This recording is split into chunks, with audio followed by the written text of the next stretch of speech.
everybody, it's Stasha Erickson, and I am here today with another news broadcast for all of you. So, this one was a little shocking for me, but maybe not so shocking to the rest of you. So, he may no longer be the President of the United States, but Barack Obama is still affecting our nation with decisions he made just before he left office. Approximately 2 weeks after he signed the executive order to hand the Internet's control over to the UN in China, which I mentioned to you guys on this channel several times before, I saw that he had been interviewed by a couple of men from Wired, inquiring about what AI means for national security. It took me some time to watch the entire video, but what Obama stated in the interview honestly shocked me, and I felt compelled to share this with all of you. He asked basically what we can do to help humanity in the event that the AI outwitted us somehow. And he really brought all of these fears and threats to national security that really the average human being would be very afraid of if they had seen this article or this interview. I'm actually quite shocked that it didn't make it, or I'm not shocked, really, not surprised that it didn't make it to CNN. So basically, when he is asked to, what we can do to help humanity in the event that the AI outwitted us somehow, his response is what really disturbed me the most. He goes on to explain about his concerns with a specialized AI, as he called it, getting to the knowledge first, or that he was very concerned about other countries such as Russia and China getting to this information first. But if that was the case, he never would have sold the internet to them in the first place, if you know what I mean. But I will continue. He just looks so scared throughout the entire video, and he seems to know a little bit too much about AI for my liking. I mean, it is very important for a president to be educated and understand the basics of all things that might come our way or his way as the president of the United States. But artificial intelligence is something that is very out of control. It is not regulated properly, and it is growing at a rapid pace that almost simply cannot be stopped at this time. When he was asked these technological questions throughout the interview, you will see how eloquently and how just detailed his responses, how eloquently he responds, and how detailed those responses truly are. It's a little bit frightening to me. Why does he know so much about AI? Now, I've heard from a lot of people, and there's a lot of theories that they have some type of a being underneath the facility at Area 51. Now, this being, if all is said, if the prophecy is true, this being does have some link to Akhenaten. It could possibly have some version of Akhenaten's DNA down in Area 51, among with other alien type of creatures. And I know this sounds far-fetched, but you can do the research, and a lot of this information that is classified has been declassified on the CIA website if you do enough research. So they're doing some type of genetic experimenting down in Area 51, and some believe that some of the DNA that they do this experiment with is with the DNA of Akhenaten, the pharaoh. Now, if you watch enough Barack Obama clips, and if you do a little digging through the internet and you type in Barack Obama, Akhenaten, or Pharaoh, you will see that he often says that he believes he is him reincarnated, or makes jokes about him being him reincarnated. So this really started running red flags to me as to why Obama would know so much about this AI. I think he spent a lot more time down in Area 51 than we even realize.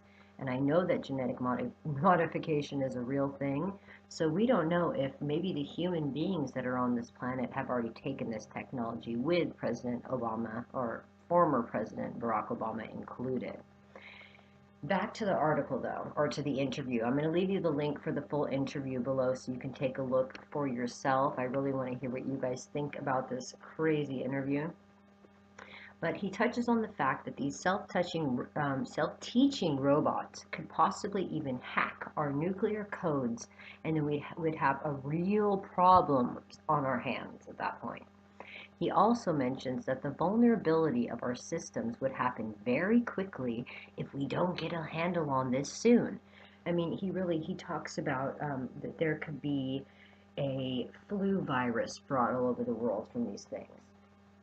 And so he basically keeps telling us, we have a big problem if these self-teaching robots become smarter than us. They could hack our nuclear codes. We'd have a huge problem on our hands, and the vulnerability of our system would happen very quickly if we don't get a handle on this soon. And he says it over and over again. And it's like, you don't say, Obama. Then the guy on the left starts talking about his true fears about the AI. He seemed to be a little bit more versed in the topic, and they showed, and his concerns were about how short-term concerns are that the bad people would get their hands on this technology before they, who they consider themselves to be the good people, would. And Obama it just immediately brings it back to another joke. And he says, well, if it gets smart, we just gotta pull the plug on him. Just yank the cord right out of the wall. And he's laughing and laughing and laughing away. And they all erupt into this evil laughter. And I just have to ask myself, what are they, what and why are they really laughing? This is no laughing matter. He even mentions that walls could not stop an airborne virus from hitting us all, and how vaccines should be made quote unquote smarter.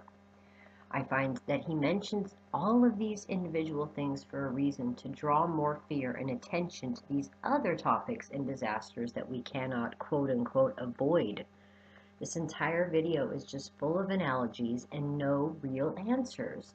We deserve answers about this topic. And enough with the analogies. You will see this video is just, well, it's just like if we're playing baseball. Well, it's similar to if your kid's got a homework assignment. I mean, they just are talking all around the topic the whole time. They are really not getting to the bottom of it at all. So they're clearly hiding back a lot of information from us. They're holding something back from us. And Obama, I have to say, he knows way too much about this situation. And I guarantee you there's a link to Area 51. I will leave some, actually just do the research. Just literally Google Obama, Akhenaten, Area 51, and you'll find a ton of research on this. I'm not the first person to bring this forward, but I am the first. This is the first time I've connected him in a video, talking so confidently, looking like the Pharaoh, really, in many mannerisms, and his pompousness. And I even scanned the comments to see that they're all comments of people just basically saying, oh, imagine if Trump had to do this interview. He would know nothing about AI. He would sound like such a bumbling fool. I mean, this is what the whole comment section was filled with, and how smart Obama was. And no one is seeing past the fact that Obama knew nothing about, science or molecular things or AI or any of this stuff before he became president. So why is he now such an expert on this? And at the end of his campaign, it's very freaky, there's something to this story. He has a personal investment in this AI technology taking over. Now I know he's out of office, but before he left, he made a lot of changes, and that internet takeover is still in effect. So we really have to keep an eye on President Trump and really take him seriously and look at his executive orders on whitehouse.gov every day and make sure that he is on top of this. Now, my question is, if we are living in a world that is so overpopulated, as everybody also claims at this time, then who is funding these projects in the first place? Why is the president allowing these technologies to be created?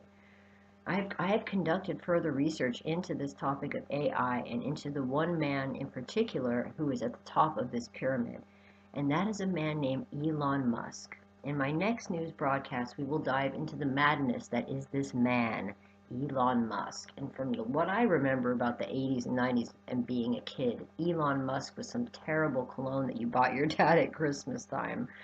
But now he's the owner of Tesla. Anyway, another story for another video. But in the meantime, check out the Wired video in the link below. Let me know what you think about this. I really want to know your feedback, and also what you think about my links to the prophecies and things of that nature. Until then, this is Stasha Erickson bringing you the news that you need, because if they won't report it, then I will. And if you can, please check me out on Patreon, where you can pledge just $1 a month and you can receive this and a lot of other video content, as well as full-length classes and other videos and readings that I offer to you guys publicly on that platform that I do not offer for free on YouTube. So thank you so much for your time. I hope this opened your eyes to a little something today. Barack Obama is not done yet. He still has some tricks up his sleeve, but we have to be smarter than him. I wish you all luck, happy researching, and talk to you soon. Bye-bye.